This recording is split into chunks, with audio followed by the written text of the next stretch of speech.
సత్వగుణమును కూడా జయిస్తాడనమాట. అలా జయించేసి గురుభక్తి కలిగినటువంటి వాడి ఉండాలి అన్నారు. ఆ తర్వాత భగవత్ రూపుడైనటువంటి ఆ జ్ఞానదీపప్రదుడైన గురువు అతడు మనుష్య బుద్ధి చెప్పారు చాలా విశేషంగా.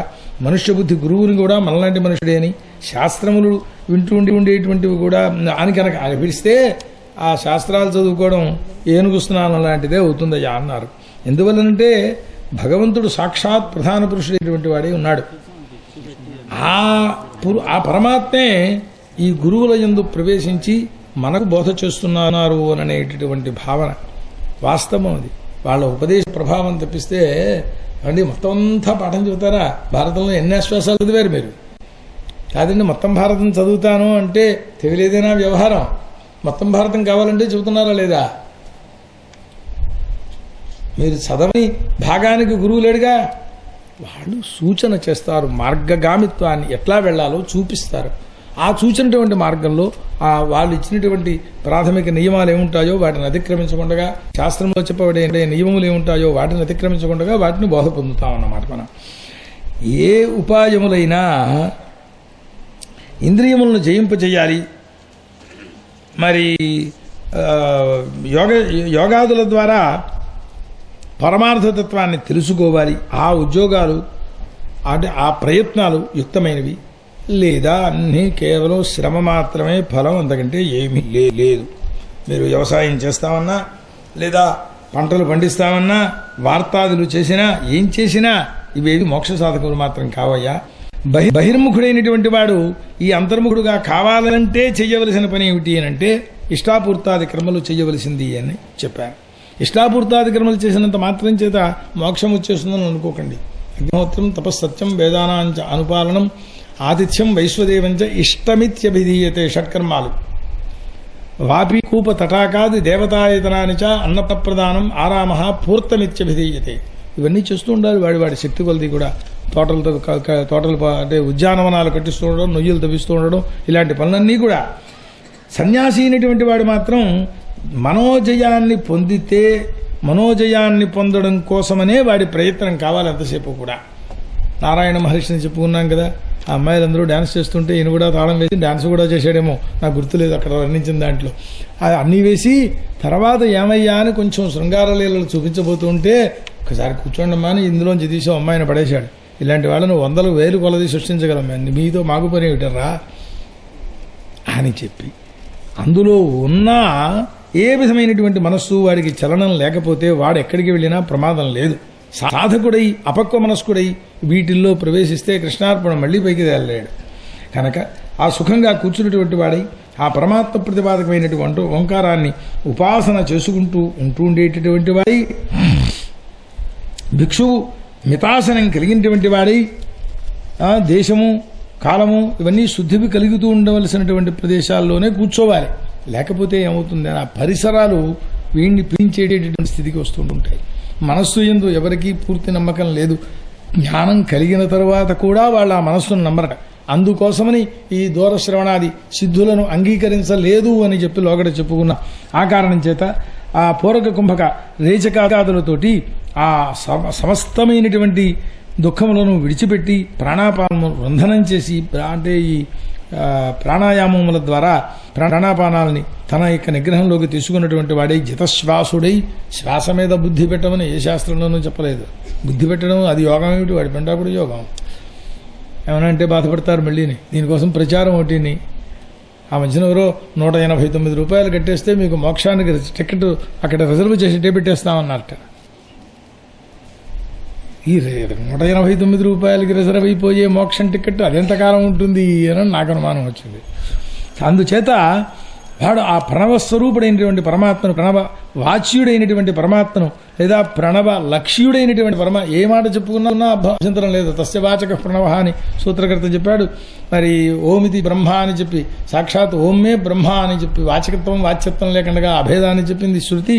ఇలా రకరకాలు ఉన్నాయి. శబ్దగోచరుడు కాడు కాబట్టి అప్పుడేమనాలి, ఓమితి లక్ష్యుడు అవుతాడు. అప్పుడు ఏదైనా ఆ ప్రాణాపాన నిరోధనం చేసి ఈ పూరక కుంభకాదుల ద్వారా ఆ మనస్సు యందు ఆ పరమాత్మను ధ్యానంలో లగ్నం చెయ్యగలగాలి అని. అట్లా చేస్తే ఏదో కొంతకాలం అయ్యేటప్పటికి వాడు శాంతిని పొందుతాడు.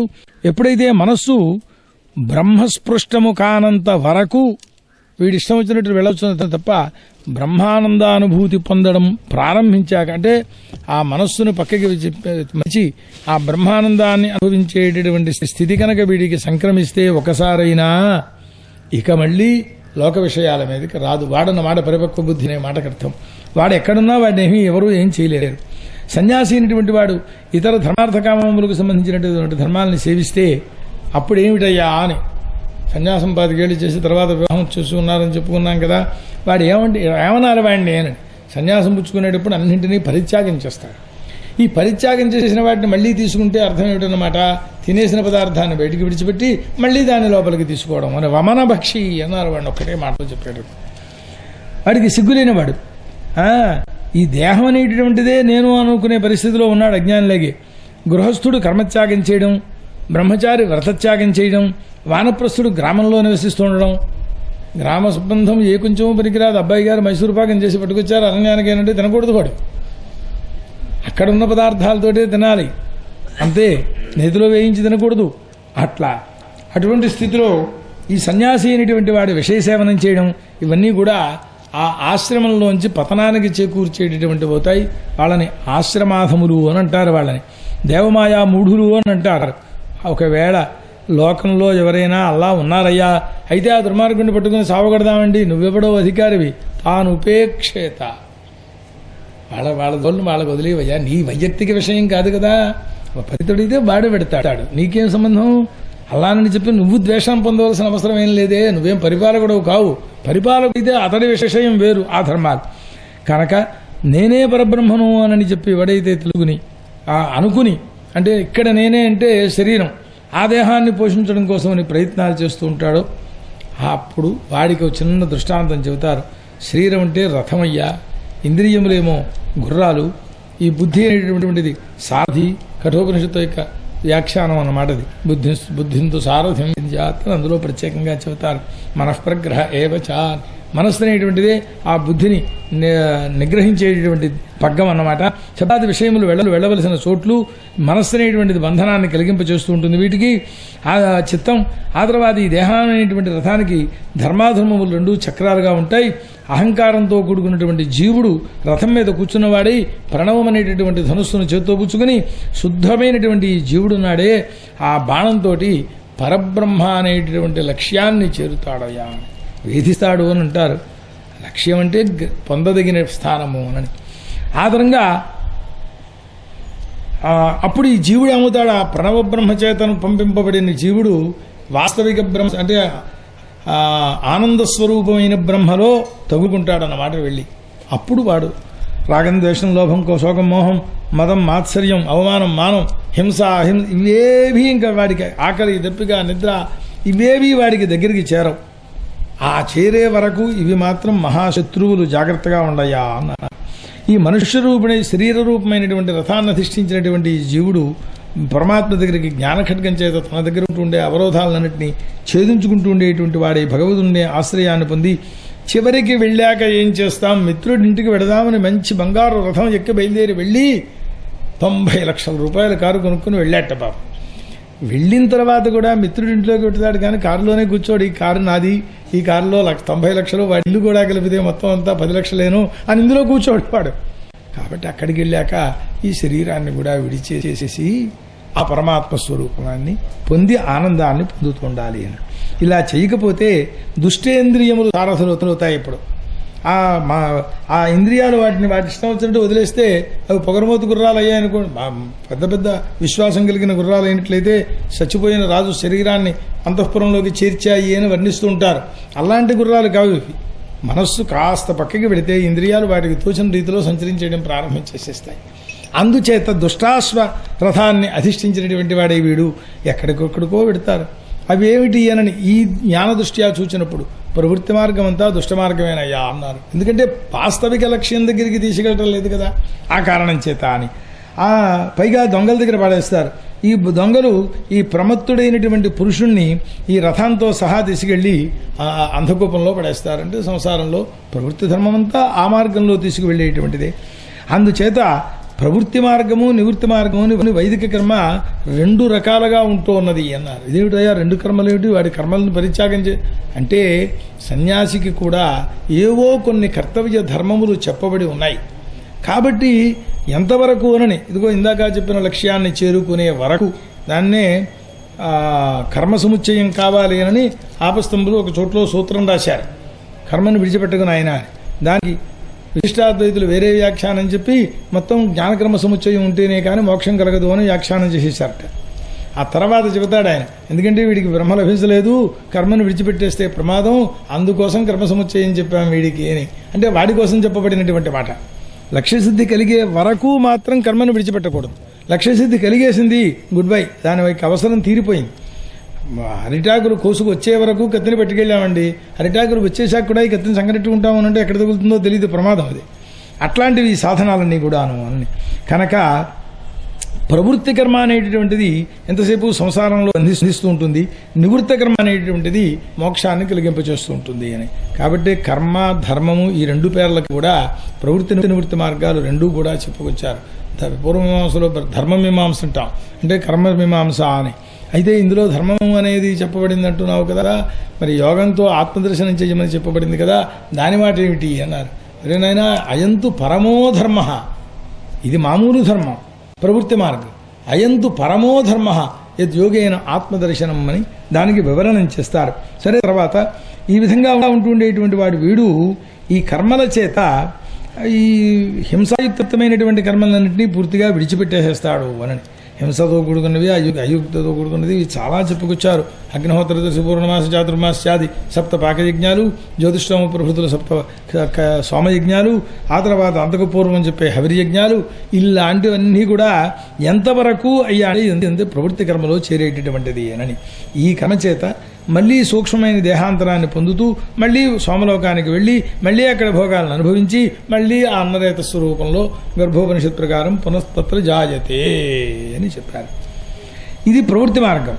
గర్భాధాన ప్రవృత్తి శ్మశానాంత సంస్కారములన్నీ సంస్కారములు పొందినటువంటి వాడయ్యుండి కూడా ఈ ఇంద్రియములను మనస్సును వాక్కుయందు, వాక్కును వర్ణ సమామ్నాయమునందు అని ఇట్లా ఒక ప్రకారంలో చెప్పుకొచ్చి ఓంకార నాదమునందు, నాదమును ప్రాణమునందు, ప్రాణమును తీసుకెళ్లి బ్రహ్మయందు లీనం చేసుకునే ఆ ఉపాయాన్ని వెతుక్కోవడం అనేటువంటిది ఈ మార్గంలో వెళ్ళినటువంటి వాడైతే, అంటే నివృత్త ధర్మ మార్గంలో చెప్పబడినటువంటి సంచలనం కలిగి ఉన్నటువంటి వాడై వెళ్ళినటువంటి వాడు, అంటే మరణించినటువంటి వాడు సూర్యద్వారంగా బ్రహ్మలోకంలోకి చేరుతాడు. అక్కడికి చేరి ఈ శరీరములు అన్నీ కూడా, అంటే స్థూలదేహం, లింగదేహం, మరి సూక్ష్మదేహం ఇవన్నీ కూడా పోయినటువంటి వాడై ఉపశాంతిని పొందినటువంటి వాడై మళ్ళీ వెనక్కి రాడయ్యా అని చెప్పారు. అది ఉత్తమమైనటువంటి మార్గము అని. ఇందులో దేవమార్గం ఒకటి, పితృమార్గం ఒకటి. మళ్ళీ వీటిలో అది శాస్త్ర దృష్ట్యా చూడవలసిందే తప్పిస్తే ఇలా చేస్తే ఆ మార్గం వస్తుందని వాడికి తెలిసే విషయం కాదు, ఇంద్రియ జ్ఞానంతో తెలుసుకునేటువంటి విషయం కాదు. అందుచేత లోకంలో ప్రతిబింబాది జ్ఞానం ఉంటుంటుంది, అది కూడా జ్ఞానం కదా, అంటే అది ఆభాభాస జ్ఞానం అని. వాస్తవికమైన జ్ఞానం అయ్యేటువంటిది కాదు అది. వాస్తవిక జ్ఞానం కావాలి అంటే బింబాన్ని పట్టుకోవాలి. ఆ బింబాన్ని చూసినప్పుడే ఫోటోలో చూస్తే ఉండే అందం అసలు మనిషిలో ఎక్కువ ఉంది అని అంటుంటారు, తక్కువ ఉంది అని అంటుంటారు. మనకి ఎక్కువ తక్కువతో సంబంధం కాదు, ఉన్నది కాబట్టి ఉన్నది మాత్రం కనపడదు అని తేలింది కదా, అంతే కదా. ఆ స్థితిని బాహ్యేంద్రియ జ్ఞానము ఈ వీటితోటి వస్తువు లోకంలో కనబడుతూ ఉండేటువంటి ఇంద్రియ జ్ఞానం చేత తెలియబడే వస్తువులన్నీ కూడా కల్పింపబడినటువంటివి అవుతున్నాయి తప్ప వాస్తవిక స్వభావం కలిగినటువంటివి కావు. అంటే ఉండే స్వభావం లేదు వాటి దగ్గర, ఏదో కొంతకాలమే ఉంటాయి. త్రికాలములో ఎందు ఉండేదైతే అది వాస్తవమైన వస్తువు అవుతుందన్నమాట. పృథ్వీయాది పంచభూతములు వీటినన్నింటినీ ఒకదాంట్లో ఒకటి కలిపేసేటటువంటి స్థితి ఎప్పుడైతే వచ్చిందో ఈ దేహాదుల యొక్క సంఘాతం, వీటి యొక్క ఆరంభం, పరిణామము, వీటన్నింటి యొక్క స్వరూపాన్ని చూస్తూ ఉంటాం లోకంలో మనమందరము కూడా. ఇవేవి వాస్తవమైన వస్తువులు కావు. మార్పు చెందేది పరమాత్మ ఎట్లా అవుతుంది, వస్తువు ఎట్లా అవుతుంది? అందుచేత వీటిన్నింటినీ మృషా అని చెప్పారు. పంచమహాభూతములు కూడా అందులో చేరేటువంటివే. ఎందువల్ల అని అవి కూడా ప్రళయకాలం దగ్గరికి వచ్చేటప్పటికి తన్మాత్రల్లో లీనమైపోయేవే కదా. ఒక దాంట్లోకి ఇంకో దాంట్లోకి పోతోంది, లీనమవుతోంది అని అంటే అది వాస్తవం ఎట్లా అవుతుంది? అప్పుడు ఈ పంచమహాభూతాలు ఇవి నిత్యము అనే మాట ఎంతవరకు అయ్యా అంటే దీని పేరు ప్రళయానంతర జాయమాన సృష్టి ప్రాగవస్థ వరకు అవి లేవు. సృష్టి ఆరంభ కాలంలో ఉత్పన్నములైనాయి. ఎంతవరకు నిత్యములు అని మళ్ళీ ప్రళయకాలారంభం వరకు నిత్యములు. తర్వాత నిత్యత్వం లేదు వీటికి. అట్లాంటి ఒక నిత్యత్వం, సాపేక్షిక నిత్యత్వము అని పేరు పెట్టారు దానికి. అంతవరకే ఉంటాయి అన్నారు. కనుక అవిద్య చేత వాటిని వేరుగా చూడడం నేర్చుకుని తెలుసుకున్నట్లయితే ఇవన్నీ ఆత్మ సదృశములు అనే భ్రమ పూర్తిగా పోతుంది. లేకపోతే ఇవే అవి అని అనుకునే జ్ఞానం ఎప్పుడైతే వచ్చిందో అది భ్రమాత్మక జ్ఞానమే అవుతుందయ్యా అన్నారు. అది కూడా మిథ్యాజ్ఞానమే, అవిద్యాకల్పితమైనటువంటిదే. కనుక ఈ స్వప్న జాగ్రత్త సుషుప్త వ్యవస్థలో ఒక కాలంలో ఉంటూ ఉండేటటువంటిది మరి యొక్క అవస్థలోకి వచ్చేప్పటికి భ్రమాత్మక జ్ఞానం. కల్లో ఉన్నది ఇప్పుడు భ్రమ, ఇప్పుడు ఇది కల్లో కనపడదు కదా, ఇదంతా అప్పుడు భ్రమ. ఈ రెండు సుషుప్తిలో భ్రమ, అక్కడ ఏమీ కనపడదు. ఈ విధంగా లోకంలో విధి నిషేధపరములైనటువంటి శాస్త్రములు కూడా ఆ దృష్టి దగ్గరికి వెళ్ళేటప్పటికీ మిథ్యే అన్నారు.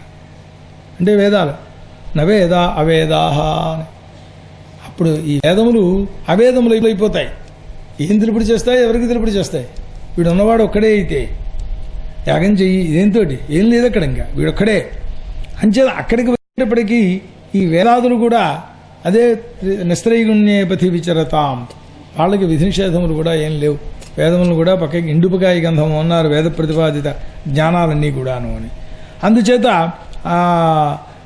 ఈ చెప్పబడినటువంటి అద్వైతాన్నే వేరే వేరే భావనల ద్వారా దాన్ని చెబుతున్నారు. ఎవడైనా లోకంలో భావాద్వైతం, క్రియాద్వైతం, ద్రవ్యాద్వైతం అని 3 రకాల అద్వైత స్వరూపాలు ఉన్నాయి. ఇవి ఆత్మతత్వానుభవం కలిగినప్పుడు మాత్రం ఏది నిలబడిందో దాన్ని చూసుకోవాలి తప్ప మిగిలిన వాటిని, అంటే ఒక అద్వైతాన్ని మరొక దాంట్లో భావింపచేస్తే దాని మీదే పెద్ద పెద్ద ప్రశ్నలు బయలుదేరాయి. జగత్తంతా ఒకటే పరమాత్మ అన్నారు కదా, అంటే భార్యలో ఉండే చైతన్యము, తల్లిలో ఉండే చైతన్యము ఏకమే కదా. భార్య భుజమే చేస్తే తల్లి భుజమే చేసినట్టే కదా. ఇది ప్రశ్న అద్వైతవాదుల మీద. చాలా సంతోషం. నీకు ఇక్కడికి వచ్చేటప్పటికి భార్య, తల్లి, నువ్వు చెయ్యడం వగైరా జ్ఞానములు ఉన్నప్పుడు త్రిపుటి ఉంది కదా. ఇక్కడ ద్వైత ప్రపంచంలో ఉన్నావు, ఆ అద్వైతాన్ని భావనలోకి తీసుకొస్తానంటే ఎట్లా? ఈ వ్యవహారంలోకి, వ్యవహార ప్రక్రియ ప్రపంచాన్ని భావముతో అద్వైత స్వరూపాన్ని పొందుతాము అని అంటున్నాం. ఆ భావముతో పొందవలసినటువంటి అద్వైత స్వరూపాన్ని వ్యావహారిక దృష్టిలోకి తీసుకువచ్చి, మరి నేను నా భార్య నా తల్లి అంటున్నాడు కదా, ఇది ఒప్పుకుంటూ భావాద్వైతాన్ని ఇక్కడ చూపిస్తానంటాడేమిటి? మేము చెప్పింది ఎక్కడ చెప్పాం నాయనా? ఈ పై ఉండే శరీరాలు కావు, ఆఖరికి లోపల ఉండే జీవుడు కూడా కాడు. ఆ జీవుని యొక్క లోపల జీవత్వం పోయిన తర్వాత ఉంటూ ఉండేటటువంటిది ఏదో ఆ చైతన్య స్వరూపము ఏకమేవా అని దాని గురించి చెబితే, దీన్ని వ్యవహారాన్ని పట్టుకొచ్చి అక్కడికి తీసుకొచ్చి ఆరోపణ చేస్తున్నాడు. రెండింటినీ కలిపేయకూడదు కదా దాని యొక్క స్వరూపం. అలాగే క్రియలో కూడా అద్వైతం పనికిరాదు. మంచినీళ్ళు పెట్టమంటే మంచినీళ్ళు పెట్టాలి, కాఫీ పెట్టమంటే కాఫీ పెట్టరావాలి. ఇక్కడికి వచ్చేటప్పటికి యాగం చేయరా అంటే నేను తపస్సు చేస్తాను, తపస్సు చేయరా అంటే ఇంకో దానం చేస్తాను అని అంటే ఫలించదు. క్రియలో కూడా అద్వైత భావన అనేటువంటిది కాదు. ఎక్కడ కేవలం వస్తుస్థితి యొక్క దృష్టిలో పెట్టుకుని చెప్పేది. అందుచేత జాగ్రత్తాది ఈ భేదాన్ని కనుక వాడు తెలుసుకోగలిగినట్లయితే ఈ జాగ్రత్తాది భేదముల వల్లనే ఇవి కూడా ఈ రకములైన లక్షణాలు పోతాయి వాడికి అని. వీటి స్వరూపం ఏమిటి అని వాటికి కొంచెం శాస్త్ర మర్యాదయా భావాద్వైతము అంటే చెబుతున్నారు. అయ్యా ఇదేమిటండి అన్నారు. వస్త్రం అండి అన్నారు. అంతే కదా. వస్త్రము అనంటే కాదండి, ఇందాక దారాల రూపంలో కనబడిందండి అన్నాడు. ఆ దారాలు అయ్యా ఈ వస్త్రము అది ఇది ఒకటే. అయితే దారాలు విడిగా తీసేసేసి ఇందులోంచి ఏదండి ఇప్పుడు బట్ట అన్నాడు. అప్పుడు దారామూల అవస్థలోనే ఉంటుంది వాడికి. పటతంతువతు. ఇక్కడ చూసేటప్పటికీ ఈ తంతువులు వస్త్రములు అవుతాయి కనుక లోకంలో చూడండి, పంట ధాన్యం తీసుకొచ్చేటప్పుడు ఏమిట్రా ఇవన్నీ ఇంటికి తోలేస్తున్నావు, తిండి ధాన్యం కోసం, ఇవి తింటాయా? వీటి వల్ల అంటే కార్యకారణాది భేదములను పరిహరించి తత్వేనా అభేదారోపణం చేసుకుని మాట్లాడేటటువంటి మాటలు ఇవన్నీ కూడాను అని. అయితే దీన్ని భావాద్వైతము అని పిలుస్తారు. భావనలోనే రాబోయేటటువంటి కార్యము ఈ కారణ రూపంలో ఇక్కడ ఉన్నది అని చెప్పి తెలుసుకునేటటువంటిది. ఆ తర్వాత సాక్షాత్ పరబ్రహ్మయందు సర్వకర్మలను సమర్పించడం అనేటటువంటి మాట ఉన్నది. పరమాత్మ కారణము జగత్ కార్యము అనేటటువంటి దృష్టితో చూసినప్పుడు జగత్తంతా పరమాత్మ అనే మాట ఉపపన్నం. అట్లా కాదండి, వేదాంతులు చెప్పినటువంటి ఆ పరబ్రహ్మ స్వరూపాన్ని వ్యావహారికులు చెప్పినటువంటి ఈ జగత్తుని ఒకటే అనే భావన చేస్తామనంటే ఈ లోకంలో నశిస్తూ ఉండేవన్నీ కూడా చూస్తున్నాం కనుక పరమాత్మ ఎందుకు కూడా ఈ లక్షణం చెప్పవలసి వస్తుంది. ఆ దృష్టితో చెప్పింది కాదు సర్వం జగత్తు పరబ్రహ్మ అనేటువంటి మాట. అట్లాగే క్రియాద్వైతం దగ్గర వచ్చేటప్పటికి నువ్వు ఏ కర్మను చేసినా ఇది పరమేశ్వరార్పణ బుద్ధిగా చేస్తున్నావు కనుక చివరికి అర్పించబడేది పరమాత్మకే కనుక అన్ని పనులు ఒకటేనయ్యా అని అందుకు చెప్పాలి తప్ప మిరియాల కషాయం తాగమంటే అల్లపరసం తాగుతాను అంటే కార్యాలు జరగవు. అక్కడ ద్రవ్యము పనికిరాదు, క్రియా పనికిరాదు. స్త్రీపుత్రాదుల యందు సర్వప్రాణుల యందు కూడా అభేదమును చూడటం అనేటటువంటిది ద్రవ్యాద్వైతముగా పరిగణించాలి.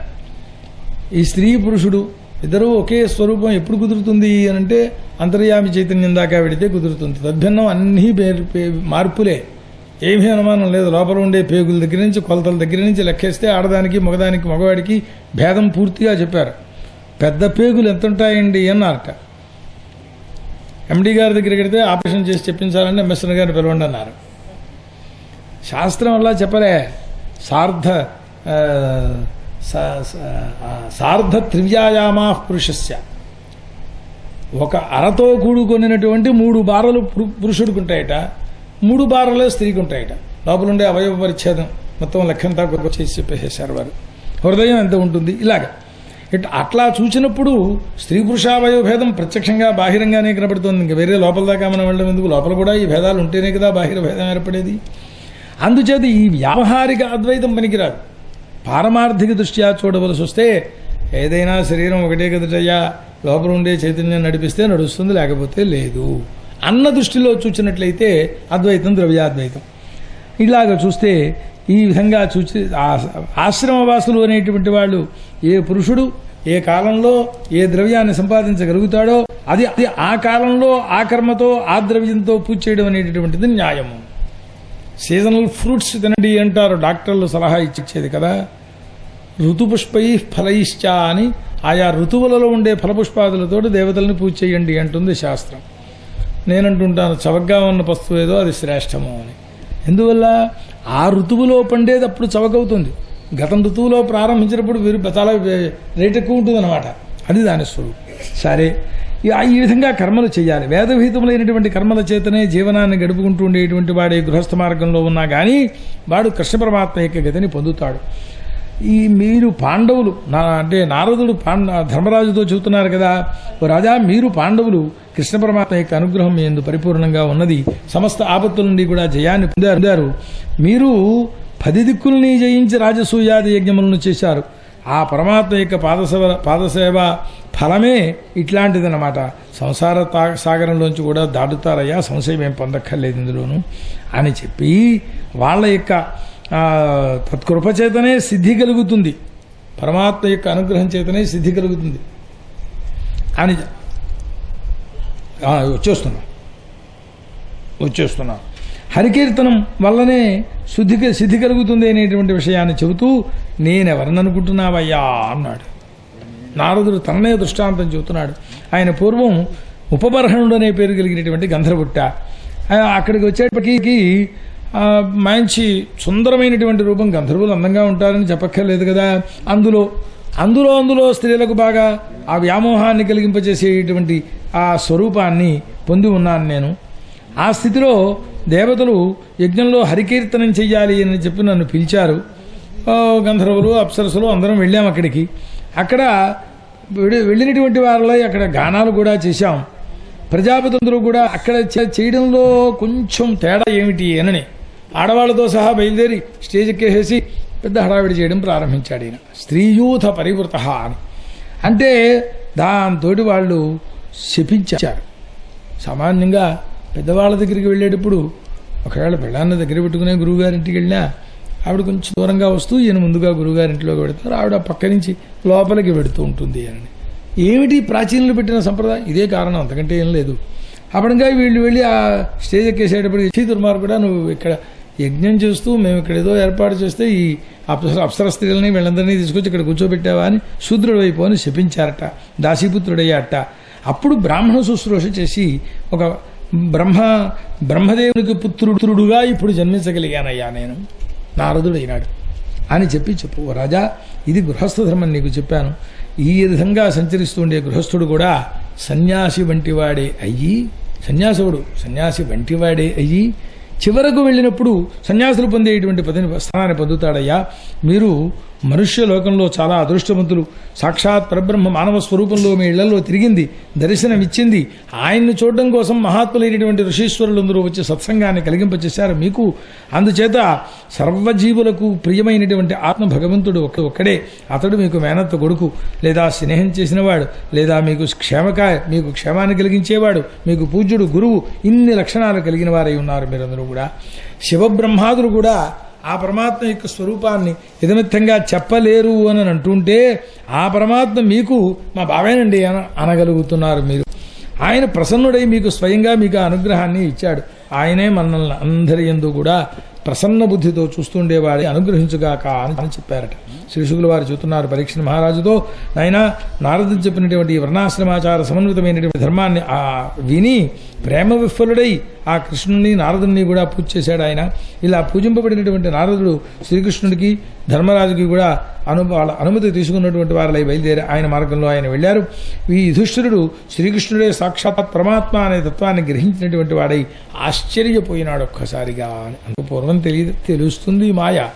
ఇప్పుడు నారదుడు వచ్చి మళ్ళీ గుర్తింపజేశాడు కనుక మళ్ళీ ఓసారి ఇట్లా నీకు దక్షపుత్రికల యొక్క వంశమంతా చెప్పామయ్యా. శ్రీశుకులు వారు చెబుతున్నారు పరీక్ష మహారాజుకు, నారదుడు కాదు. ఆ చరిత్ర అయిపోయి ఆయన వెళ్ళిపోయినాడు కదా. ఏ వంశాల్లో దేవతలేమిటి, అసురులేమిటి, మనుష్యులేమిటి, మరి అనేకరములైన చరాచర ప్రాణులేమిటి, ఇవన్నీ కూడా వాళ్ళ వంశాలలో నుంచే పుట్టాయి, దక్ష ప్రజాపతి యొక్క వంశంలోంచి. ఇది శ్రీమద్భాగవతే మహాపురాణే సప్తమస్కంధే పంచదశోధ్యాయ. శ్రీకృష్ణార్పణమస్తు. శ్రీమద్ గురుచరణారవిందాభ్యాం నమో నమః. హరయే నమః, హరయే నమః, హరయే నమః. రాజోవాచ స్వాయంభవస్య గురో వంశోऽयं విస్తరాశ్రితః యత్ర విశుసృజామృత్సర్గో హన్మనోన్యాన్ వదస్వనః. స్వస్తి. పంద్రాడే వెళ్ళి పంద్రాడే వచ్చేస్తే ఋషుకుల వారిని అడుగుతూ ఓ గురో అని సంబోధిస్తారు. ఇక్కడ అజ్ఞాన నివర్తకత్వం గురు శబ్దార్థం కనుక అజ్ఞానమును పోగొట్టేటువంటి మహానుభావ స్వయంభువ మనువు యొక్క వంశాన్నంతని కూడా విన్నాం. ఇక మనువు యొక్క పుత్రికలు మరీచియాది ఋషులు వీళ్ళందరూ కూడా అనేక రకములైనటువంటి సృష్టిని జగత్తులో చేయడం కోసం కనుకనే వాళ్ళని విశ్వసృక్ అంటే ప్రజాపతి అని అర్థం అన్నమాట. అలాంటి వాళ్ళ యొక్క వల్ల సృష్టి కలిగింది కదా, వాటిని కూడా చెప్పవలసింది. ఏ మన్వంతరంలో విష్ణుమూర్తి ఏ అవతారములను ఎత్తుతాడు, ఏ కర్మల్ని చేస్తాడు, ఏ మహర్షులు ఉంటారు, ఏ మహర్షులు అక్కడ వర్ణిస్తారు, ఇవన్నీ కూడా మాకు చెప్పవలసింది అని. ఏదో కల్పభేదం అంటూ ఉంటాం. అలాగే ఈ మనువులు మారినప్పుడు రకరకాలైనటువంటి మార్పులు కలుగుతూ ఉంటాయి. బలిచక్రవర్తికి రాబోయే ఇంద్ర పదవి, ఈ మన్వంతరం వెళ్ళిపోయాక ఈ ఇంద్రుడు రిటైర్ అయిపోతే అప్పుడు ఆయనకి మన్వంతరం తర్వాత దాంట్లో ఆయన ఇంద్రుడు అవుతాడు అని. ఇలాగా ఏ మన్వంతరంలో ఏవేవిడి జరుగుతున్నాయో చెప్పవలసింది అని. అంటే శ్రీశుకులు వారు చెబుతున్నారు, ఆయన ఈ కల్పలో స్వయంభూ మనువు మొదలైనటువంటి వారు 6 మనువులు గడిచిపోయినారు. ఇప్పటికి ఆఖరికి మహాసంకల్పంలో కూడా చెబుతారు సప్తమే వైవస్వత మన్వంతరే అని చెప్పి. అందులో ఆ మనువులను కూడా ఈ 6 మనువుల్లో మొదటివాడు స్వయంభూ యొక్క వంశమంతా ఇది వరకు చెప్పుకున్నాం. ఈ స్వయంభూ మనువు ఆకృతి దేవహూతి అనేటటువంటి పేరు కలిగిన పుత్రికలను ధర్మునకు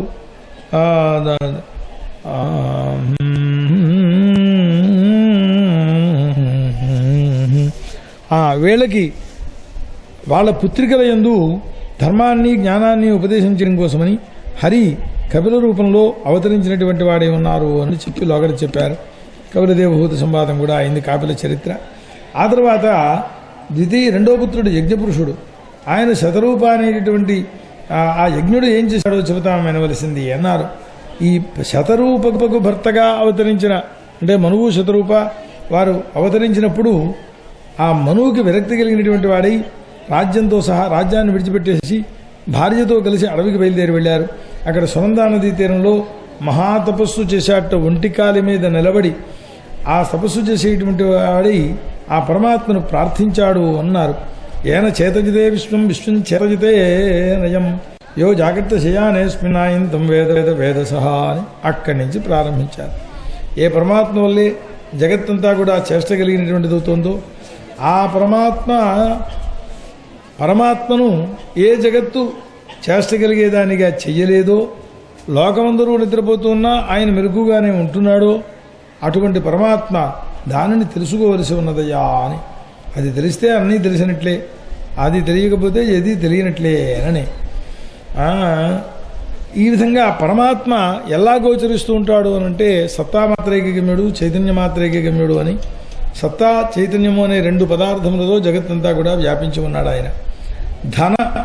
దానాదుల చేతను మరి లోకంలో డబ్బులు ఇచ్చినటువంటి వాడికి దానఫలమైనటువంటి భోగాలు వస్తూ ఉంటాయి. లేనటువంటి వాడికి ధనం లేనివాడు డబ్బు లేనప్పుడు దాని మీద తృష్ణ అదే లోభం అనేటువంటిది కలిగి ఉండకూడదు అని అన్నారు. పరమాత్మ సర్వసాక్షి అందరినీ చూస్తుంటే జీవుడు మాత్రం ఆ పరమాత్మను చూచే శక్తి కలిగినటువంటి వాడు కాదు. జ్ఞానరూపమైన ఒక చక్షుస్సు ఒకటే అతని యొక్క స్వరూపాన్ని చూపించేటువంటిది. ఆ పరమాత్మకు ఆది మధ్య అంతములు అనేటటువంటివి లేవయా అన్నారు. ఎందువల్ల అనంటే ఆయన్ని పట్టుకునే వాడికే ఆది మధ్యాంత రాహిత్య రూపమైనటువంటి మోక్షం కలుగుతోంది కనుక అని. ఆ విశ్వశరీరుడైనటువంటి పరమాత్మ సర్వ జగత్తుకి పుట్టుక, పాలన, లయము వీటినన్నింటినీ కల్పిస్తూ ఉంటాడు.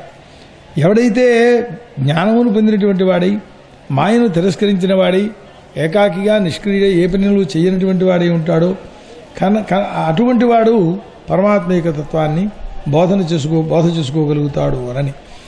లోకంలో భగవంతుడనేటువంటి వాడు కర్మంతా చేసిన వాడైనా, ఎందువల్లంటే ఆయన వల్లే జగత్తు సృష్టింపబడుతోంది, అందులో సంశయం ఏం లేదు, ఇంకో కర్త దొరకటం లేదని అనుకుంటున్నాం కదా.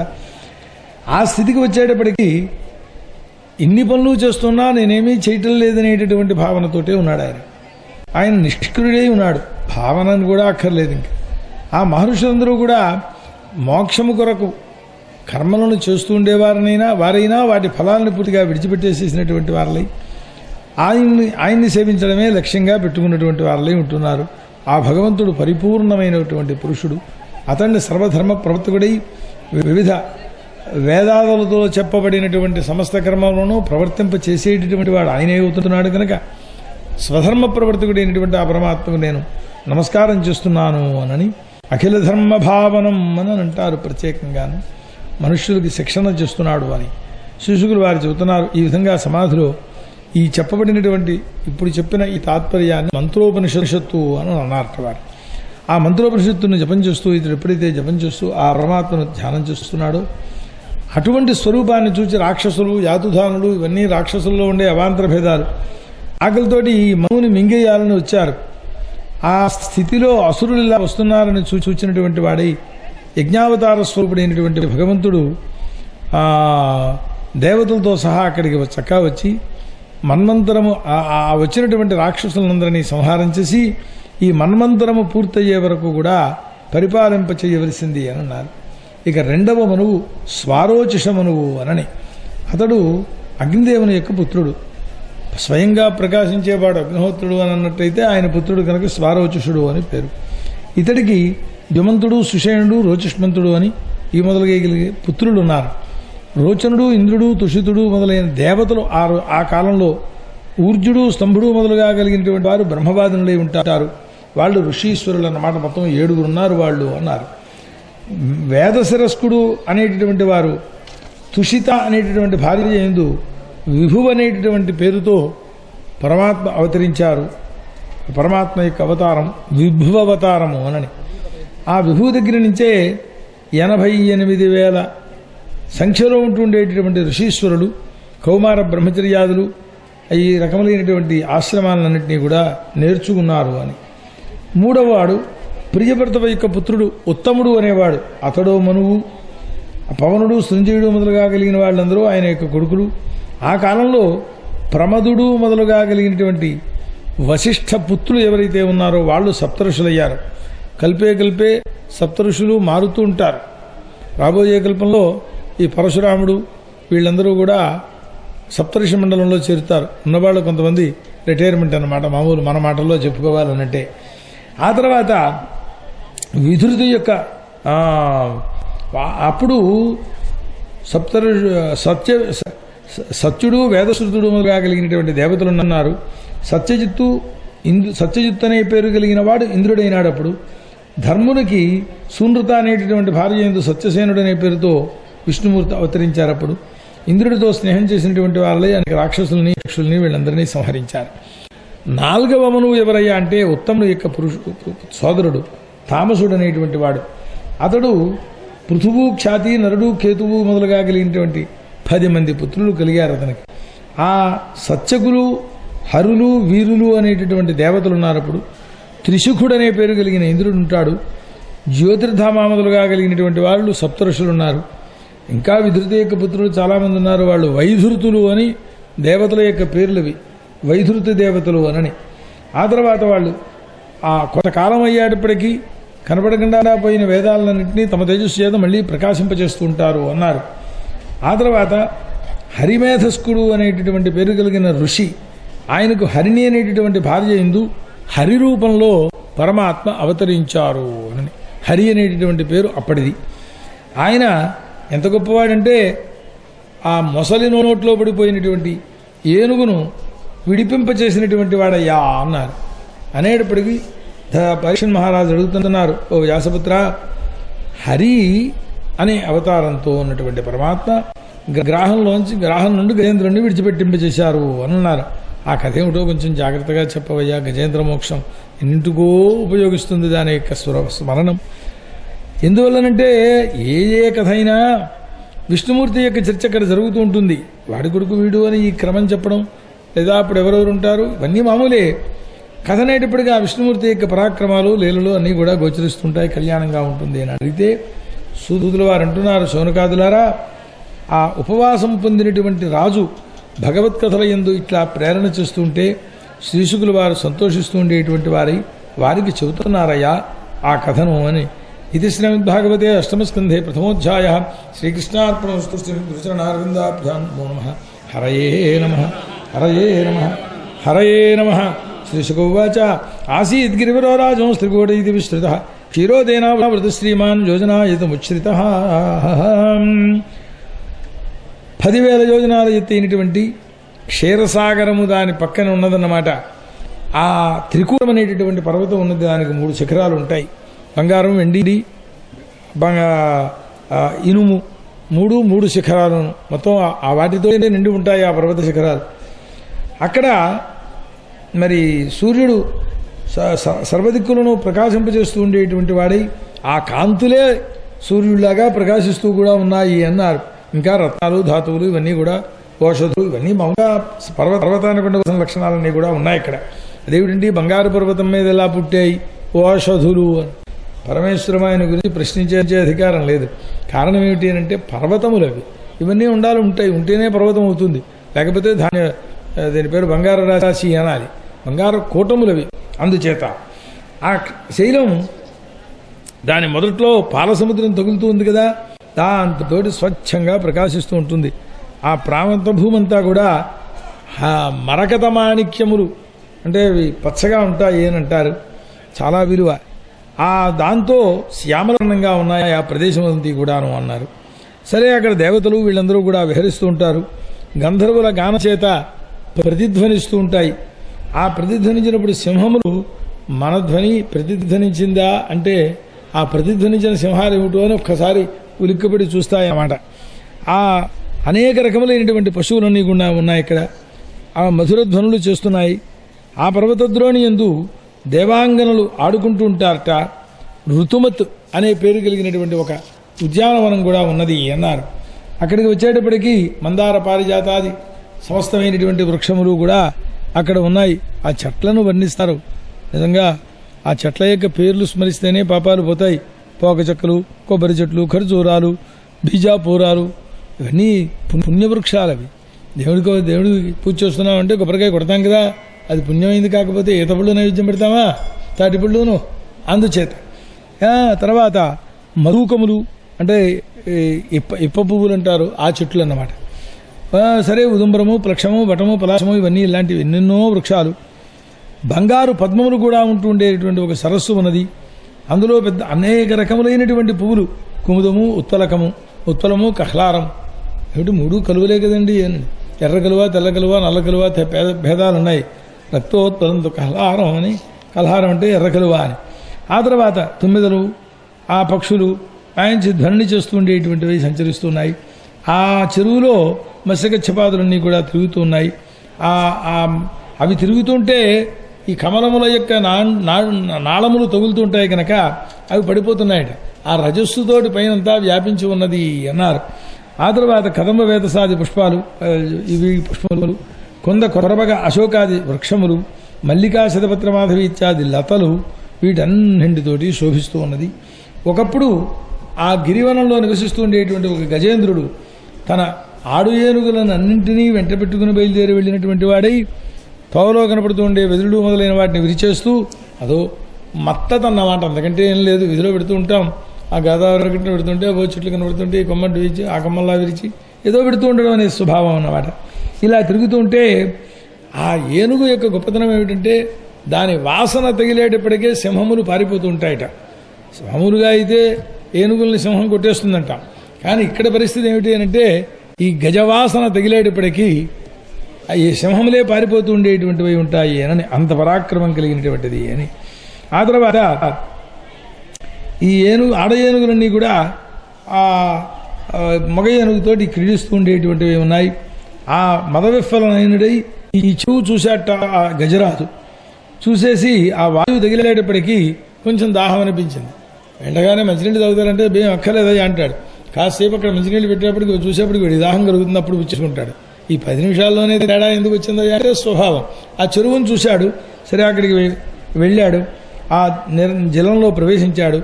ఆ ఏనుగుల మీద నీళ్లు చల్లడం, ఇవన్నీ సరదా పనులన్నీ లోకంలో జరుగుతూ ఉండేటువంటి స్విమ్మింగ్ పూల్స్లో ప్రవేశించి చేసే పనులే ఇవన్నీ కూడా.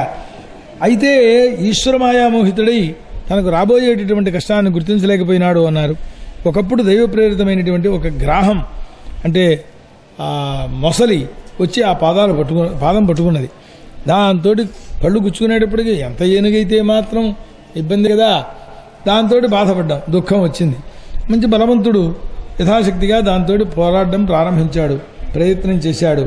ఇలా దుఃఖిస్తూ ఉండేటటువంటి ఏనుగును చూచి పాప ఆయనకి తిరగడానికి చోటు ఉండదేమో, రా అటు ఇటును రెండు యువతలు కానీ ఆడు ఏనుగులన్నీ గట్టెక్కేసాయి. లోకంలో జరిగే పనులన్నీ అంతే కదా, అది వేరే చెప్పేది ఉన్నది. అవి అతన్ని బయటికి తీసుకురావడానికి సామర్థ్యం కలిగినటువంటివి కాలేదు. ఆ స్థితితో అవి ఏడవడం ప్రారంభించాయి. సరే, ఈ మొసలి ఏనుగు ఒకళ్ళనొకళ్ళు లాక్కోవడం, ఈ విధంగా యుద్ధం చేయడంలో ఏదో 1000 సంవత్సరములు అంటాడు కదా పోతన గారు.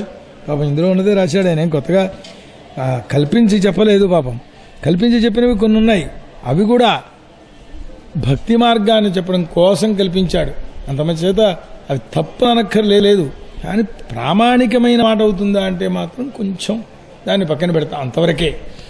సమాసహస్రం యగమన్నంటారు ఇక్కడ. మాయించి బలంతో యుద్ధం చేస్తున్నాయి ఇవన్నీ కూడా.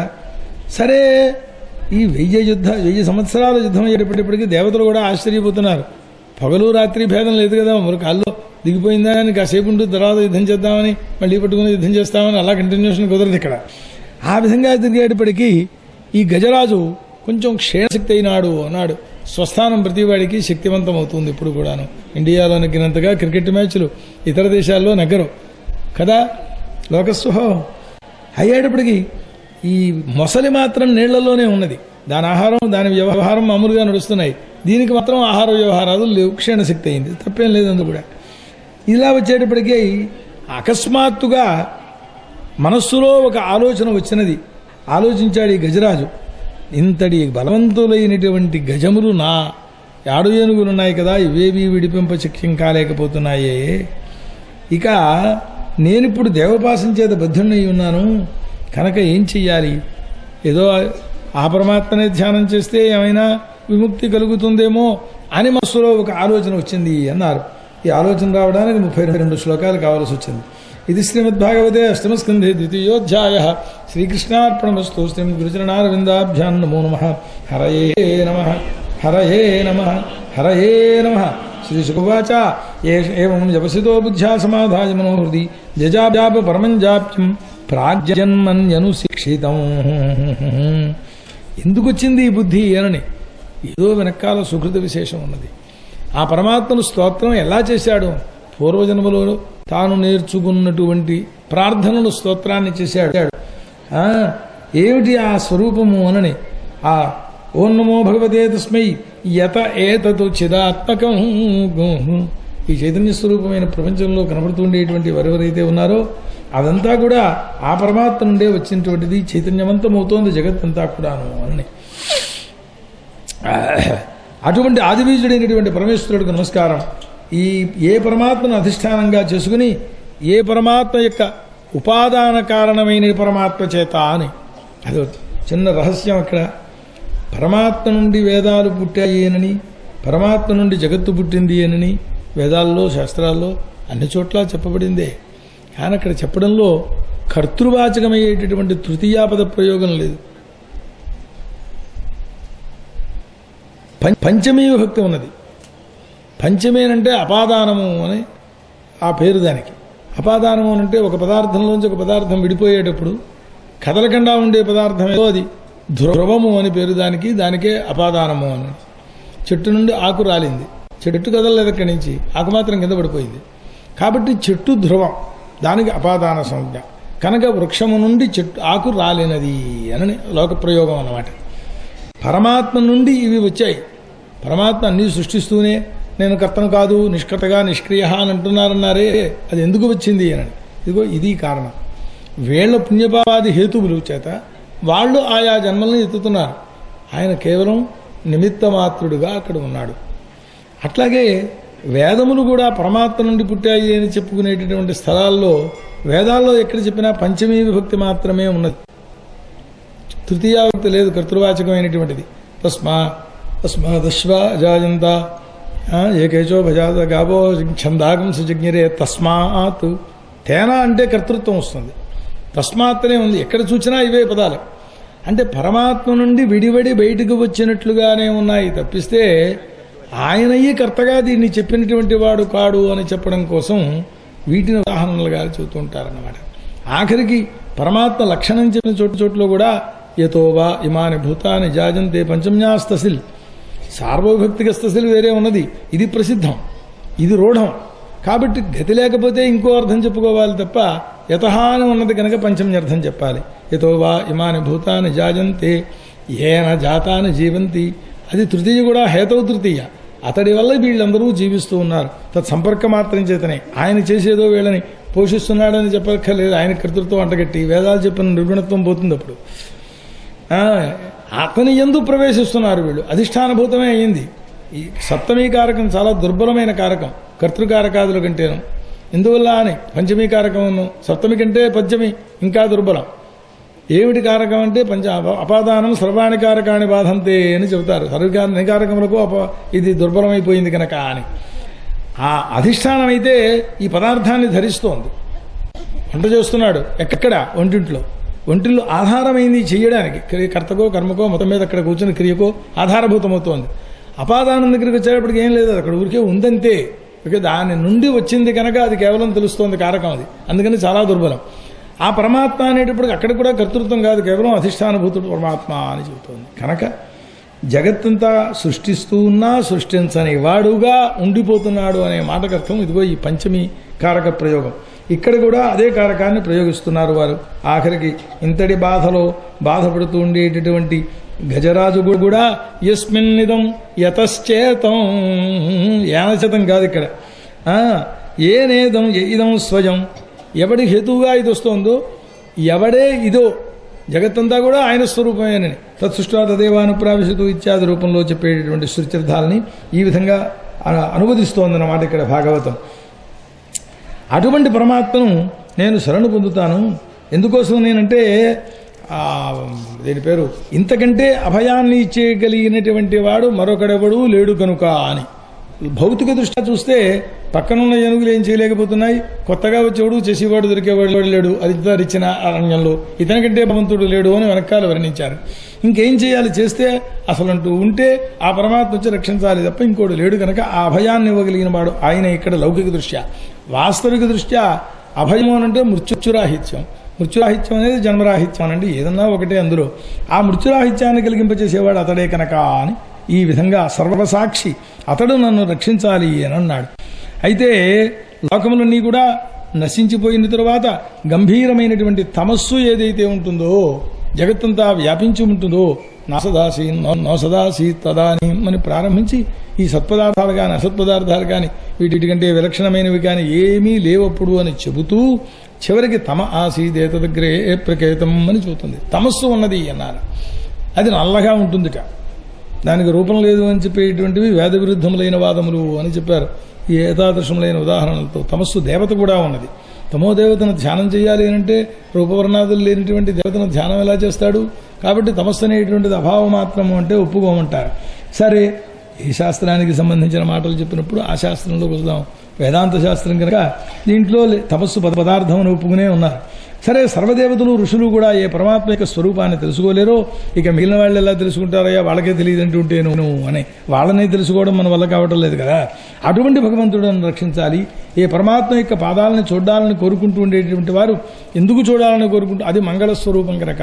లోకంలో ఉండేవన్నీ అమంగళ స్వరూపములేనని అంటే, ఉదాహరణకి చెప్పాలి అంటే పెళ్లిళ్ళు అయితే అమంగళం అంటావా అండి, మంగళం కదా అండి అని అంటాం. నిజమే, వ్యావహారిక దృష్ట్యా మంగళం, పారమార్థిక దృష్ట్యా బంధం ఇంకోటి పెరిగిందనమాట. ఆర్థిక దృష్ట్యా చూస్తే ఇంకో మనిషికి మేత అవసరం ఇటుపైన, అంతే కదా. అది ఏ కోణంతో చూసి వారు చెప్పారో చూస్తే ఇవన్నీ అమంగళ స్వరూపములు ఎట్లా అయ్యాయా అనేది తెలుస్తూ ఉంటుంది అనమాట. సరే, ఇవన్నీ కూడా విడిచిపెట్టి వాళ్ళు వనాలకు వెళ్ళిపోతూ ఉంటారో ఆ పరమాత్మ నాకు గతి కావాలి ఇప్పుడు అని అన్నాడు. నామరూపములు గుణదోషములు ఆయన దగ్గర ఏమీ లేవు.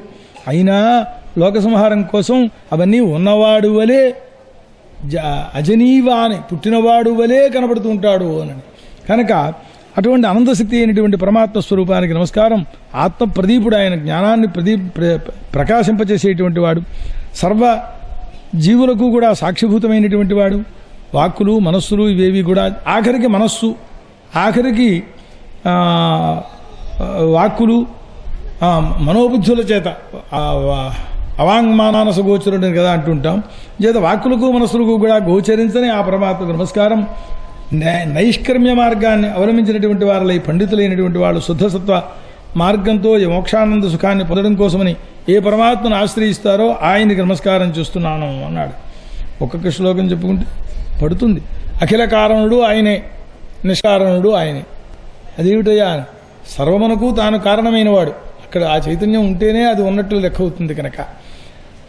లేదా ఆయనకి కారణం ఏమైనా ఉన్నదా అంటే మాత్రం ఎవడికి అది గోచరించేది కాదు. గోచరించవలసినదై గోచరించనప్పుడు దాన్ని ఏమంటామయ్యా అని నిష్కారణము అని అనాలి. అంతకంటే అనే మార్గం లేదు. అందుచేత అని సమస్తమైనటువంటి వేదాలు, పాంచరాత్ర రూపమైన ఆగమాలు, మరి ఇవన్నీ కూడా మహాసముద్రంగా ఉన్నాయి. ఆ పరమాత్మ స్వరూపాన్ని మేము చెప్పలేము అని తప్పుకుంటున్నాయి పక్కకి అని. ఇందువల్ల అని నిర్దేశ్యత లేదు దాని యందు. ఇక్కడ ఉన్నదని కానీ అక్కడ ఉన్నదని కానీ నిర్దేశం చెయ్యడానికి తగిన అవస్థ ఆ పదార్థనందు లేదు. అది ఆ కారణం చేత మోక్షస్వరూపుడు ఆయన, ఆత్మతత్వ స్వరూపుడు అని స్వప్రకాశుడు. మరి నా వంటి వాళ్ళు ప్రపన్నులు, ప్రసన్నులు కాదు ప్రపన్నులు, ఆశ్రయించినటువంటి వారు. వీళ్ళు పశువులు. ఎందువల్లంటే పాశాల్లో బద్ధులై ఉన్నారు కనుక అని. అరే, ఏనుగైతే వస్తుతః పశువేలాగాను, కానీ ఆ పశుత్వం కాదు ఇక్కడ చెప్పబడినటువంటిది. మా సదృశులు అని అంటున్నారు కదా, అందుచేత అని వాళ్ళందరికీ కూడా ఆ పాశాల నుండి విముక్తి కలిగింపజేసేవాడు కనుక, కరుణా సముద్రుడు కనుక ఆయనకి మేము నమస్కారం చేస్తున్నాం. లోకంలో శరీరం, కొడుకులు, ధనం, ఐశ్వర్యం ఇలాంటివన్నీ కూడా నేనే నావే అనుకునేటటువంటి వారెవరై ఉన్నారో అలాంటి పురుషులకు మాత్రం దొరకడు. మహాస్వరూపం అది, బృహత్ స్వరూపం. దానికి నమస్కారం చేస్తున్నాం. ధర్మార్థ కామ మోక్షముల కోసం అని చెప్పి సర్వజీవులు ఆయన్నే సేవిస్తూ ఉంటారో ఆ పరమాత్మకు నేను నమస్కారం చేస్తున్నాం. అదభ్రదయ, ఆయన దగ్గరికి కలిగితే దాన్ని అడ్డుకోగలిగిన వాడు జగత్తులో ఎవడూ లేడు. దమనానికి అర్హము కానిది అదభ్రం. ఆ అదభ్రమైనటువంటి దయగలవాడు. ఆయన ఇద్దామనుకుంటే ఏవి ఆగవు. రైల్లోంచి పాపం బాత్రూంలోకి వెళ్ళి ప్రసవించేసి ఆ పిల్లవాడు అందులో పడిపోయి స్పృహ తప్పిపోయి అందులో ఉన్నటువంటి స్త్రీ, అయ్యో ఇలా అయిపోయింది, ఆ పిల్లాడు ఏమైపోయినాడు అని వెనకాడితే 20 కిలోమీటర్లు వచ్చేసింది రైలు. పిల్లవాడు మాత్రం క్షేమంగా ఉన్నాడు. నాభి ఎవడు పోశాడు, వాడికి నీళ్లు ఎవడు పోశాడు, అయ్యో పిల్లవాడు ఏమైపోయినాడని అనుకున్నాడు. హాయిగా ఆడుకుంటూ ఉన్నాడు అక్కడ, సగం కళ్ళు మూసుకుని సగం కళ్ళు తెరిచేని. అదభ్రదయ అంటే పరమాత్మ యొక్క లక్షణం. అదన్నమాట అని ఆయన చేయదలుచుకుంటే ఎవరిని ఏమీ చెయ్యలేడు. ఆడంబా మటుకు పక్కన పడేస్తే అది కాస్త చల్లారిపోయి కూర్చుంటుంది అనమాట. ఇంకేం చేస్తావు నువ్వు? అటువంటిది దయ కలిగిన వాడు ఆయన. ఏకాంత సేవకులైనటువంటి వారు ఆ అదభ్రదేయుడు కనుక ఆయన ఈ గ్రహం నుండి విముక్తిని కలిగింప చేసేటటువంటి వాడు ఇప్పుడు ఆయన నన్ను రక్షించాలి అన్నాడు. ఏకాంత సేవకులైనటువంటి వారు భక్తులు ఆ పరమాత్మ యొక్క చరిత్రను గానం చేస్తూ ఆనంద సముద్రంలో మునిగిపోతూ ఉంటారు. వాళ్ళకి ఈ డబ్బులు అక్కర్లేదు, ఇంకో విమానాలు అక్కర్లేదు, ఏ వస్తువును కూడా కోరరు. వాళ్ళు అనంత ఆద్య పరిపూర్ణ ఆధ్యాత్మిక యాగలభ్య ఆ పరబ్రహ్మ స్వరూపాన్ని నేను స్తోత్రం చేస్తున్నాను. చరాచర లోకాల్లో బ్రహ్మాది దేవతలు, సర్వవేదములు, లేదా అల్పప్రాణులైనటువంటి వారు, లేదా ఈ చెప్పబడిన వారు ఆయన యొక్క అల్ప కళా మాత్రం చేత అంశమాత్రం చేతనే వస్తున్నారు. సూర్యకిరణాలు లోకంలో ప్రవేశిస్తే అవి ఏమవుతాయి? అగ్ని నుండి జ్వాలలు పెంపొందింపచేస్తాయి అని. ఎండ బాగా పెరిగితే మంట బాగా పెరుగుతూ ఉంటుంది. అయితే ఇందులో విశేషం, అగ్ని స్వయంగా ప్రజ్వలిస్తుంది, సూర్యుడు స్వయంగా ప్రజ్వలిస్తాడు. సూర్యుడు యొక్క కాంతి రాత్రి అగ్నిలో ప్రవేశిస్తే పొగలు అగ్నిలోంచి సూర్యుడిలో ప్రవేశిస్తుంది. ఎంత మంట పెట్టినా పొగలు వెలుతురేం, దానివల్ల ఏం ప్రత్యేకించి కలిగేది ఏమి ఉండదు. అయితే అగ్ని జ్వాలలు ఉద్భవిస్తూ ఉంటాయి, మళ్ళీ లీనమైపోతూ ఉంటాయి కట్టెలు వేయడం మానేస్తేను. సూర్యకిరణాలు అంతే, ఉదయించినప్పుడు పైకి వస్తున్నాయి, అస్తమించినప్పుడు కిందకి వెళ్ళిపోతున్నాయి. ఇవేవి ప్రకాశింపచేయలేని స్వరూపం పరమాత్మది. ఆ కారణం చేత మనోబుద్ధ్యాది గుణ ప్రవాహములు ఇవన్నీ కూడా ఉపయోగించేవేమి కాదక్కడ. ఆ భగవంతుడైనటువంటి దేవుడు అసురుడా, మనుష్యుడా, పశువా, స్త్రీయా, షండుడా, పురుషుడా, ఇవేమి ఈ భేదాలు అక్కడేం లేవు. వేదంలోనే అంటారు నపుంసకం పుమాన్ స్త్రీ అస్మి అని. నేనే పురుషుడైనా స్త్రీ అయినా నపుంసకుడైనా ఆ నేను శబ్దం చేసి అందరూ నేనే కదా అంటారా? ఈ చెప్పబడిన మూడింటిలో అందరూ కూడా ఆ ఈశ్వరుడు నాకు విమోక్షాన్ని కలిగింపచేయాలి అని చెప్పి ఈ గ్రాహం ఒకటి విడిచిపెట్టినట్లయితే నాకు ఈ గజయోని తోటి జీవించాలనే కోరిక లేదు నాకు అన్నాడు. కారణం ఏమిటి అనని, ఇది కూడా ఒకప్పుడు కాలం చేత నశించిపోయేటువంటిదే. ఏ పరమాత్మైక జ్ఞానం కలిగితే కాలం వల్ల నాశం లేదో అట్లాంటి స్వరూపం కావాలి అనని ఆ మోక్షేచ్ఛ కలిగినటువంటి వాణి, ఆ విశ్వాత్మానుడైనటువంటి అజుడు కేవలం బ్రహ్మ, ఆయనకి నమస్కారం చేస్తున్నాను. అజశబ్దానికి ఒక వ్యుత్పత్తి ఉన్నది లోకంలో, నా జాజతై చజహ అని. ఆ అర్థంతో కూడుకున్నటువంటి అజుడు పరబ్రహ్మ ఒక్కడే, పుట్టుక లేనివాడు. కనుక బ్రహ్మదేవుడు కూడా అర్థం ఉన్నాడండి. అర్థాన్ని కొంచెం సంక్షేపించండి. ఏమిటిది? ఏకస్యామేవ సృష్టౌ పునఃపునః అస్మాకమేవ న జాయతే. ఒకే ఈ సృష్టిలో మళ్ళీ ఈ బ్రహ్మ పుట్టడు. మొట్టమొదటి విష్ణునాభికమలోద్భూతుడైనాడు, అసలు పుట్టడు అని అర్థం చెప్పకూడదు. అక్కడికి వచ్చేటప్పటికి ఈ సృష్టిలో మళ్ళీ పుట్టడు. సృష్టి ఎంతమనందు ఆయన కాలం కూడా పూర్తయింది కనుక ఆ పరమాత్మలో లీనమైపోతాడు అని. అట్లాగే మేకని ఒక అర్థం ఉన్నది. ఇక్కడి జన్మ ఇవి కాదు. ఆ సోమాహరణం చేసినప్పుడు అక్కడికి వెళ్ళి ఆ అజ ఒక్కసారి అలా అడ్డు పెట్టిందట. ఆ సోమ రక్షకులైన వాళ్ళని ఒకసారి ఇలా పట్టేసుకుని అడ్డు తగిలింది. అడ్డు తగిలేటప్పటికీ ఈ గాయత్రీదేవి సోమాన్ని పట్టుకొచ్చేసింది, గాయత్రీ ఛందస్సు. కాబట్టి అవరోధనం కలిపింది కనుక అజా అని పేరు వచ్చింది దానికి. ఇలా ఒక్కొక్క దానికి ఒక్కొక్క పేరుకి ప్రయోజనం ప్రత్యేకంగా కనపడుతూ ఉంటుంది అని అన్నారు.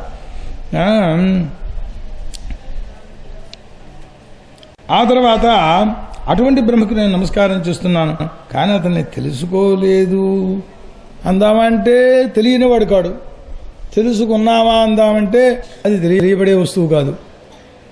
అందుచేత యోగం చేత కర్మలన్నింటినీ పరిత్యాగం చేసినటువంటి యోగీశ్వరులు ఎవరైతే ఉన్నారో వాళ్ళు హృదయంలో చూస్తారు. వాళ్ళు కూడా ఆ యోగేశ్వరుడికి నేను నమస్కారం చేస్తున్నాను అన్నారు. ప్రపన్న పాలకుడు ఆయన, దురంత శక్తి, అంత శక్తి ఇంకా దానికి అంతం అనేది లేదు దానికి. అట్లాంటి శక్తి కలిగిన వాడు. ఆ శక్తి చేతనే అహంకార రూపశక్తి అంటే మాయాశక్తి, దాని చేతను మోహించిన వాళ్ళే ప్రతివాడు కూడా తన తత్వాన్ని తాను తెలుసుకోలేనటువంటి స్థిరూపంలోకి వస్తున్నారు. అటువంటి భగవంతుడిని నేను శరణు పొందుతున్నాను అని ఇట్లా పాపం తనకు చాతనైన విద్య చేత మొత్తం అంతా కూడా తందురత్యయమాహాత్మ్యం భగవంతం ఇతోస్మ్యహం. ఇతః అంటే ఇక్కడి నుంచి అని కాదు, వెళ్ళాను అని అర్థం అన్నమాట. గతః అని అర్థం, ఎండు గతవు అని ధాతు. ఆ విధంగా శ్రీశుకులు వారు చెబుతున్నారు. ఇలా ఎప్పుడైతే ఎవరిని సేవించాడో, ఎవరిని ధ్యానం చేశాడు ఇప్పుడు అని, బ్రహ్మనా, విష్ణువునా, రుద్రున్నా, సర్వాంతర్యామి అయినటువంటి పరమాత్మన అంటే అప్పుడు బ్రహ్మాదులందరూ